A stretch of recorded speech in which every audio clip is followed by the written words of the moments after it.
Hey guys, welcome to this amazing and rich episode that Sean and I got to have with Patrick Williams. This is part 1, and guys, I just re-listened to the whole thing, and oh my gosh, you don't want to miss it. You don't want to step out. You're gonna want to listen to the whole thing, and I say it in the episode, but take some notes. We discuss Pat's journey as a Christian man, father, grandfather, and entrepreneur. The conversation touches on leadership, mentorship, and the pursuit of excellence. Pat emphasizes the importance of integrity and financial discipline, sharing personal experiences and lessons learned along the way. Guys, let's get it. Let's dive in.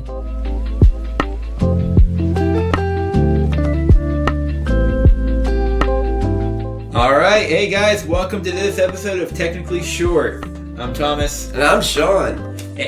And today we have another guest on. But first, I want to say, if you haven't already, go ahead and follow, subscribe, and give us 5 stars and 5-star review on whatever platform you're on. But all right, without further ado, say hi, Pat. Hello, I'm Patrick Williams. Yeah. And yeah, excited to be on the podcast this morning. I appreciate the invite with both of these fine gentlemen. I've known them for some time now, probably a few years, huh? Yeah. And through church, Amplify. Yep. So if you have a chance, go check out Amplify. But both of them have a huge heart, huge contribution to the church. So I'm just happy to be here and have some talk with you guys. Let's go.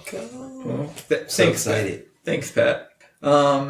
But no, like Sean said, we were actually really excited whenever you texted me, and I was like, oh my gosh, yes, let's do it. I haven't done a podcast in a long time, so on purpose. So you're the first. Hey, we're holding off on purpose. So we've had we've had a few people on where they've never done a podcast. Okay. So and they did great.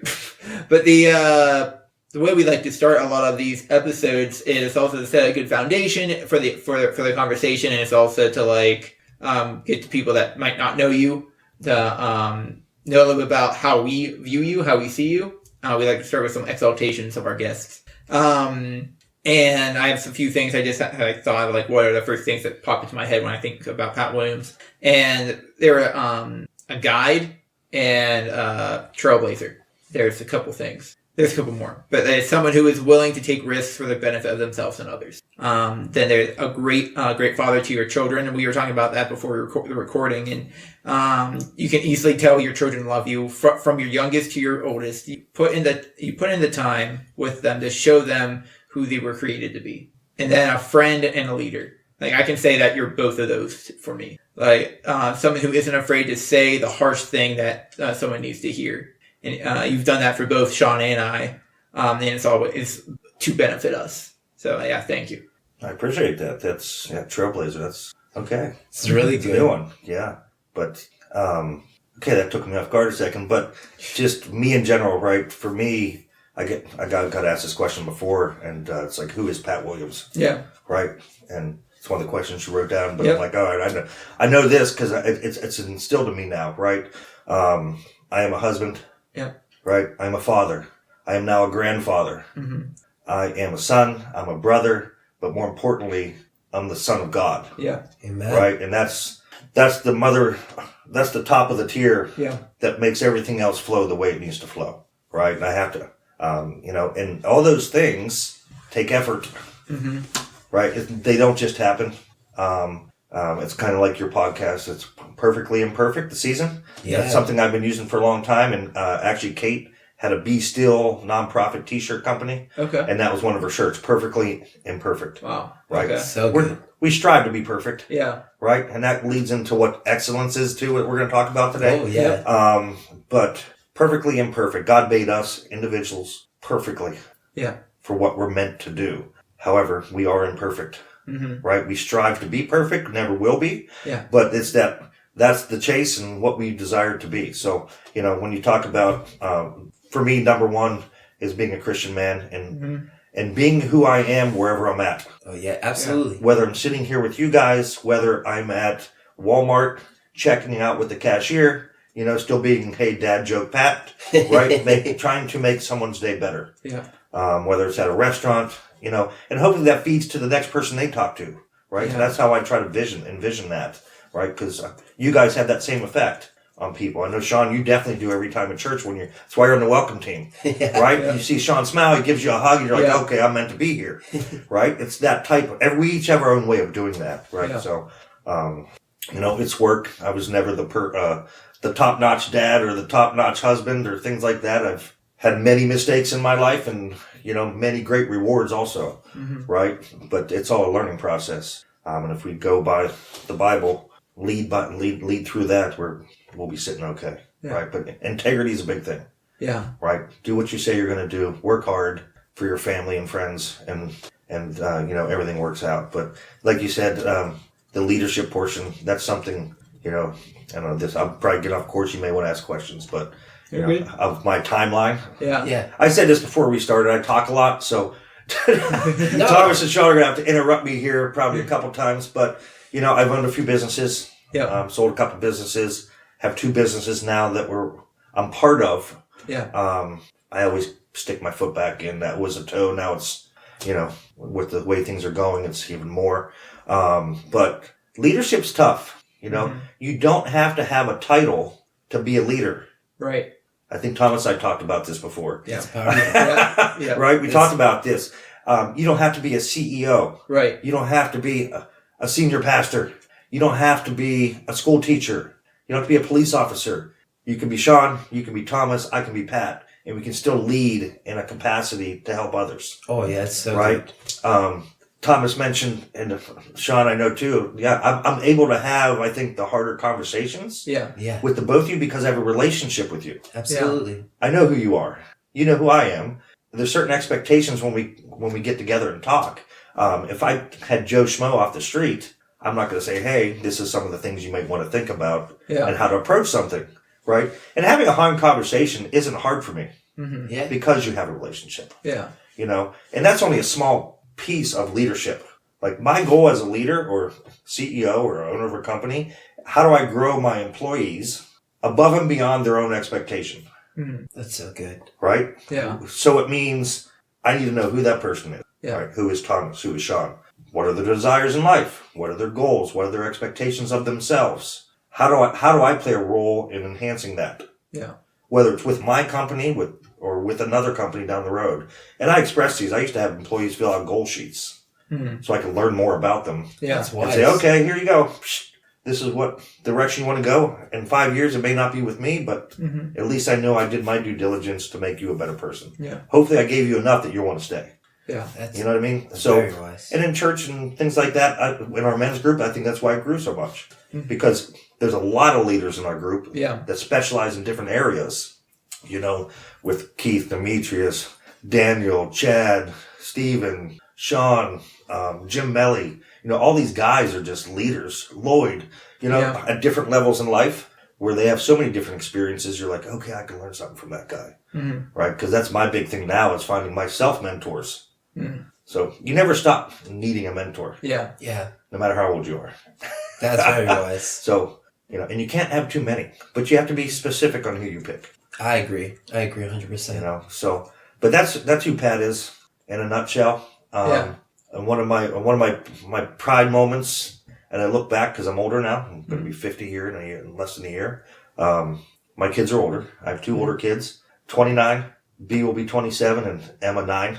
Yeah. But just the fact that my 2 older sons we have a relationship and they want to be part of my life. Yeah. Right. We have that relationship. It's not the same disciplinary relationship as being a father when they were younger, but it's more of like, hey, they trust me to have tough conversations, right? Whether it's, again, some of the tough conversations and also the respect conversations. Absolutely. Right? So that's one of my top successes in life is like, hey, they want to have a relationship. Yeah. So good. Because that's not, you don't see it all the time. Yeah, definitely. I don't know. Tangent. Go ahead, No, that's really good. I'm just going to read my consultations of Exaltations, yeah. Pat. Tom's got it. We're good. Pat, He is kind, strong, wise, loving, tough, father, brother, godly man, and mentor. So that's the way I see you. Pat, you have this, like, you're always honest, even when we don't want to take advice, and I'm hard-headed, so, like, I mention this all the time in the podcast. We know. I'm very hard-headed. So, like, even when we don't take your advice, it's like the seed was still planted. And you know what I mean? It's like, oh man. And when you mess up, you're like, dang, I should have listened to Pat because Pat was right about this scenario. You know what I mean? And you have this way of being so loving and kind and yet strong and honest. Like, you know what I mean? You're never like, oh, you're just going to give us fairy tale type lies to make you feel better. Yeah. It's never that. It's straight hardcore honesty, but love. Like, you know what I mean? So it's very, I love you, Pat, man. So yeah, I love you guys too. Yeah. I appreciate that. Yeah, the tough love is tough sometimes, right? Yeah. That's why it's tough love. But, and that's where, hey, these are called learned experiences, wisdom, right? And wisdom comes with time. I mean, you can be excellent in certain areas of your life at a young age. Yeah. But with time, that's when the wisdom sets in, where you can reflect back and say, okay, this is how I handled it. How would I handle it differently? Mm-hmm. And then you can relay that information to others so they don't make the same mistake. Yeah. So it's like, hey, Sean, this is what you have to do. And Thomas, this is my thought process. Mm-hmm. And if you want to advance somewhere, I think this is the approach you might want to think about taking. Yeah. I'm never going to force someone to do something they don't want to do. That's where they have to be disciplined themselves and be like, okay, I'm going to take what this knowledge is. Obviously, it comes from experience and insert it into my life in a certain area. It may not be 100%, but even if you take part of something. Yeah. It's good. Right. It helps you advance. So I want to go back real quick to something you mentioned, like whenever you and I talked about like not needing a title in order to lead, and like the conversation you and I had specific. Those. It was I for the people that are listening, like I wanted to it was a goal of mine to mentor this new kid that entered our new guy that mentored our young adult group, and I was waiting for an opportunity to present itself where the person that was leading our group of guys, I was waiting for him to set something up so I could maybe spend more time with the younger guy I wanted to mentor. And Pat kind of was like, Thomas, you don't gotta wait. If it's on your heart, make it happen. Yeah, and my boss has kind of told me the same thing at one point, because I was like, he asked me, he was like, he asked me like what we talk about growth and leadership in the company. We started doing that pretty regularly now, and he mentioned to me, and I was like, I want to lead developers. He asked me if I want to lead the projects or want to lead developers. I was like, I want to lead developers. And he goes, okay, well, there's nothing stopping you from doing that now. And, pretty cool. Huh? Yeah. all he needed to do is know. Yeah. That's it. He's like, man, he probably got real excited. I have someone who wants to advance in my company. Oh, for sure. Right? I would be excited. Yeah. Right? Someone comes to me and says something. It's good because then they're like, if somebody's truly bought in, they're going to do the work. You know what I mean? Going to do the work. And I think it's interesting getting that you say that, because he told me, he's like, I didn't think anybody was interested until you said something. And other people, they might have, maybe they have maybe they'll get to the same skill level. But he goes, I don't see a aptitude to want to lead. And some people don't want to, and that's perfectly fine in that respect with the title. But it's like something he was like, I was starting to worry because now that everybody I started to hire, nobody like you seem like you want to leave, and the other guys just don't show it. So it's just and I apologize if they're listening right now, but tough love, right? Yeah, tough love. You can't get in trouble for being honest. That's how you come across things, right? So but a lot of people wait. Yeah. They sit and wait, and it's like, why are we waiting? Right. I used to be that person. That's why I can say that. And then I was like, well, if I want to go do something, I'm getting a little older. I was 33 when I owned my first business myself with a partner, and I'm like, it's now or never. Let's go now. Yeah. Was there fear? Absolutely. But that fear fueled the fire to overcome and grind and have the discipline to be successful. That's so good. Why? Because I had 2 kids and a wife and people that depended on me, friends. Yeah. Right? That we brought into the business. It's like, all right, these people are depending on me. We need to make this a success. And, and by being successful, you're able to help even more people. So, and a lot of times you need to make sure you're doing it for the right reasons. Mm-hmm. Too many people that I've seen over the years have personal agendas, which it's okay to have an agenda for personal goals, but to have an agenda against what the company has, or business or place wherever you're at, there's no place for that. Yeah, absolutely. It's like you're doing this for the better good, right? Because one of my taglines I use all the time, and I probably use it with you, is when you pass away, all glory, you go to heaven. Yeah. There's no hearse with a U-Haul attached to it. Amen. Mm-hmm. You're not taking anything with you, right? Yeah. So good. You may leave stuff for some people, but you're not taking anything with you, right? So be that person that's giving, that's warm-hearted, caring, that do things for others, right? So yeah. I'm gonna say I'm gonna have to re-listen to this myself and take my own notes. Thomas is trying to take notes while he's talking. God bless him. I wouldn't be able to do that. Because I take notes just for the conversation, but then I'm gonna have to re-listen and take more notes. And so I'm gonna speak to the listeners again and be like, "This is the episode where you should be taking notes." If you haven't already been doing that with our past episodes, but this is one where you want to have a notebook or your phone or whatever you want to do. I think I tell Thomas that when we sit down. Yeah. You bring your notebook. Yeah. Write this down. Note takers and history makers. There you go. Oh man. Good stuff.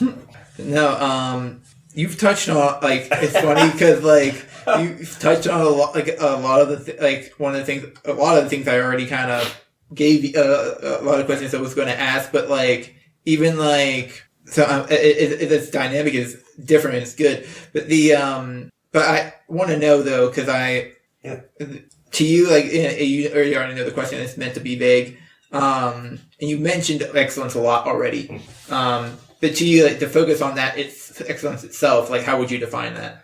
Well, the first thing that popped when I saw the question was okay, what's the difference? What's the difference between being perfect and being excellent? Mm-hmm. Right? Because, and who says what excellence is? Right. Yeah. We all have our own mindset when it comes to that. And then for me, excellence, I try to stay within the Bible, with the integrity portion of things. And I try to go back to integrity to being excellent. If I'm acting in the manner of a Christian man, the way he's supposed to act, I will be led to excellence in whatever I put my heart and desires into, right? Because, I can get a perfect or excellent score on a test, but as far as a human being, I'm never going to be perfect or excellent. Right. Yeah. Right? I may think I'm excellent in the finance math world.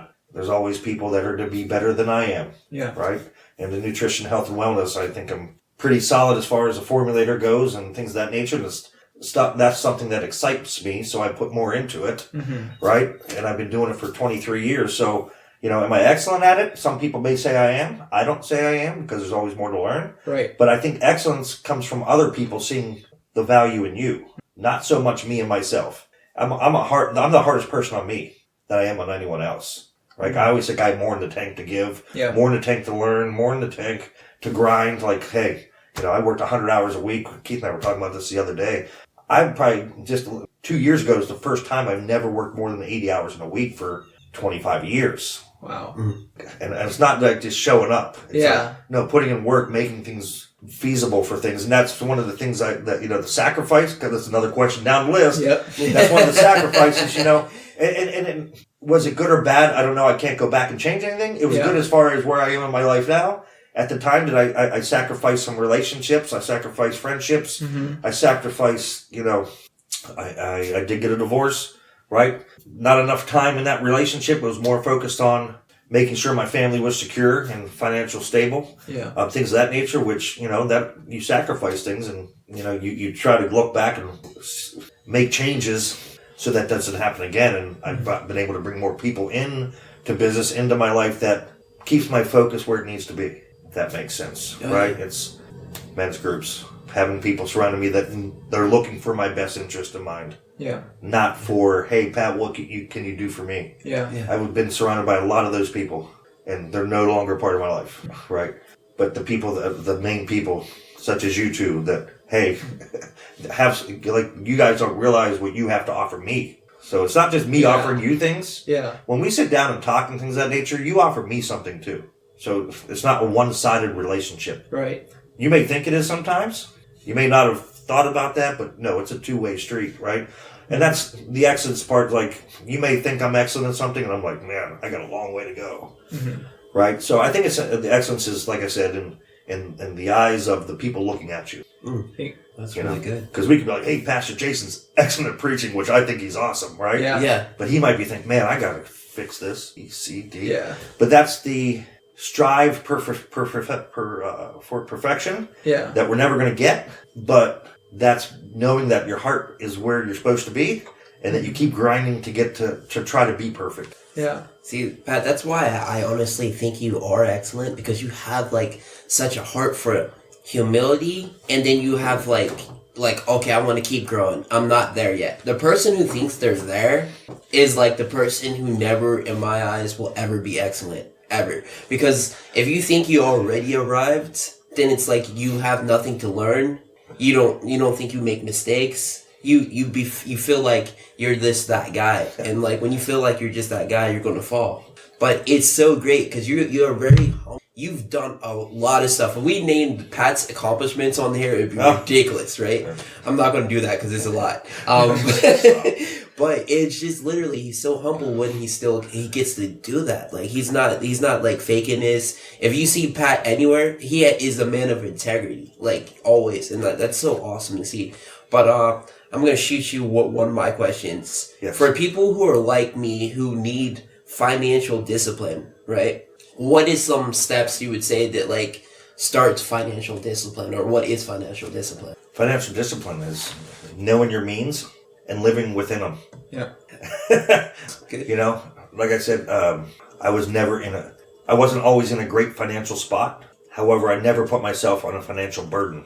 I learned that at a younger age. You know, my father taught me that much, and I knew, like, hey, and my grandmother especially, hey, you got a credit card? Pay it off every month, right? Use it, pay it off every month. Don't owe anything to anybody if you don't have to. Yeah. Right? I'm still that way. If someone, that's good. If I borrow $1 off somebody, I'm like, here you go. I'm like, no, we're good. I'm like, no, we're not good. Yeah.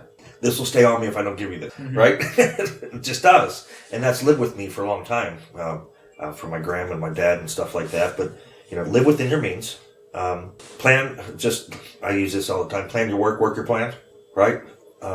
Plan your bills and work that plan that you have for it, so that you can have your 75%, 50% bills, 25% spending money, 25% savings, whatever it might be. The strategy, so it's consistent. And again, financial discipline. Be disciplined in what you're doing. Yeah. If you don't have the money, you don't do it. Yeah.